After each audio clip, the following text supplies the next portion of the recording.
There is a man in his early 30s. He has a job, a phone full of apps, and a calendar full of nothing. He still plays the same video games he played at 17. He still waits for his mother to remind him about doctor's appointments. He has never lived through a single week where his survival depended on himself alone. His grandfather, at the same age, had already raised 2 children, buried a parent, and run a small business into its 5th year. Not because his grandfather was stronger or wiser, because the world handed him a different set of doors and expected him to walk through them on a schedule that no longer exists. By every measure that used to define a man, a home, a family, a sense of direction, this man is behind. Not because he is lazy, not because he is broken, but because something in the architecture of growing up has quietly changed. Psychologists have a name for what he's living in. It's called emerging adulthood, a stage first described by psychologist Jeffrey Arnett in the early 2000s. It sits between adolescence and full adulthood, and for the first time in human history, it can now stretch from 18 all the way into someone's mid-30s. This isn't a personality flaw. It's a shift in the entire timeline of becoming an adult. And to understand it, we have to look at 5 forces quietly rewriting what it means to grow up. The first force is economic. 50 years ago, a young man could graduate high school, get a factory job, rent an apartment, and start a family, all before turning 25. Today, that same path is mathematically almost impossible in most American cities. In 1975, rent consumed roughly a fifth of a young man's paycheck. Today, in many cities, it can consume half of it or more.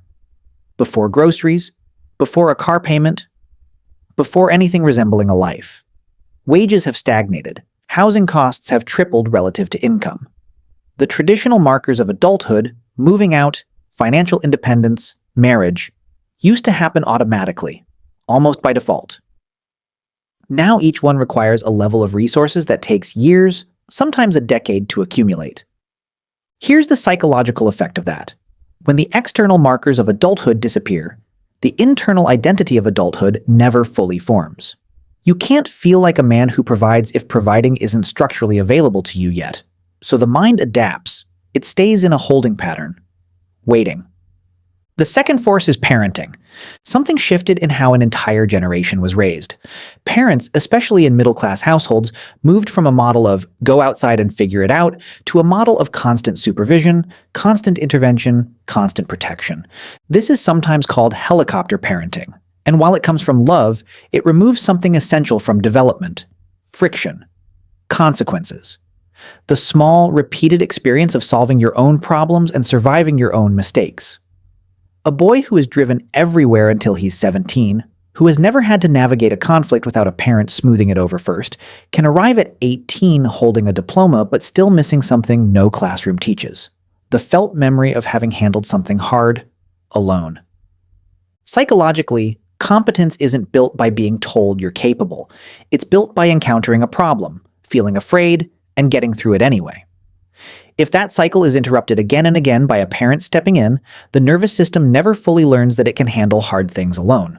So you get a 28-year-old with a college degree who has never once had to sit with real fear and solve it by himself. Not because he can't, because he was never given the chance to find out. The third force is digital escapism. Video games, pornography, endless scrolling. These aren't just distractions.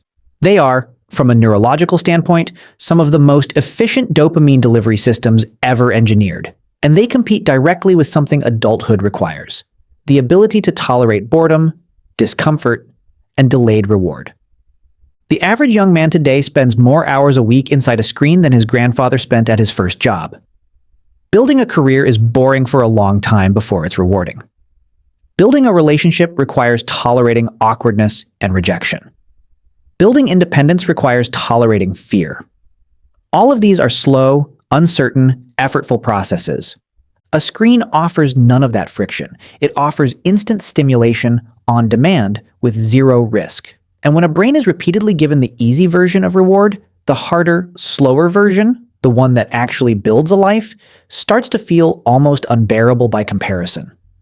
This is why so many young men aren't failing to grow up out of defiance. They're failing to grow up because the alternative to real life has never been more comfortable. The fourth force is the disappearance of rites of passage. Almost every traditional culture had some version of a threshold moment, an event that marked, clearly and unmistakably, the line between boy and man. Military service, a trade apprenticeship, a ritual, a responsibility handed over that could not be avoided. For his grandfather, that moment might have been a wedding arranged within a tight community, a foreman handing over the keys to a shop, or a discharge photo pinned above the mantle for the rest of his life. Modern life removed almost all of these thresholds and replaced them with nothing. There is no single day, no single moment where a young man is told, "This is where boyhood ends." Without that marker, adulthood doesn't arrive as an event. It has to be self-initiated, and self-initiation requires a level of internal direction that, without guidance, many young men are never taught how to build. The fifth force is the paradox of choice. Previous generations often had a narrower set of options. One town, one industry, one expected path. It sounds restrictive, but it also came with a strange psychological gift: certainty. Psychologist Barry Schwartz has spent decades studying what happens when that certainty disappears, and what he found is counterintuitive. More options don't produce more confidence. They produce more paralysis. Today's young man faces an almost infinite landscape of possible careers, identities, relationships, and lifestyles. Infinite choice sounds like freedom. Psychologically, it often produces the opposite, a state researchers call decision paralysis. When every path is available and none is required, committing to any single one starts to feel like closing off every other version of your life. So instead of choosing, many simply wait. They wait for clarity that decision paralysis will never deliver on its own. Put these 5 forces together: economic delay, protective parenting, digital escapism, missing rites of passage, and decision paralysis, and you don't get a generation of lazy men. You get a generation of men stuck in a psychological waiting room, one that no previous generation ever had to sit in for this long. This matters because the conversation around this topic so often turns to blame. Man-child, failure to launch, labels that flatten a complex psychological reality into a punchline. But understanding a mechanism is not the same as excusing it. Recognizing why the door to adulthood became harder to walk through doesn't mean the door disappeared. It's still there. It simply requires something different now than it once did. Not luck, not a rite of passage handed to you by culture, but a deliberate internal decision to build your own. Once these 5 forces are visible, they stop being an excuse and start being a map. You can't out-argue an economy, undo the way you were raised, or bring back rituals a whole culture forgot, but you can recognize which of these 5 is quietly running your own life, and start making one different choice inside it.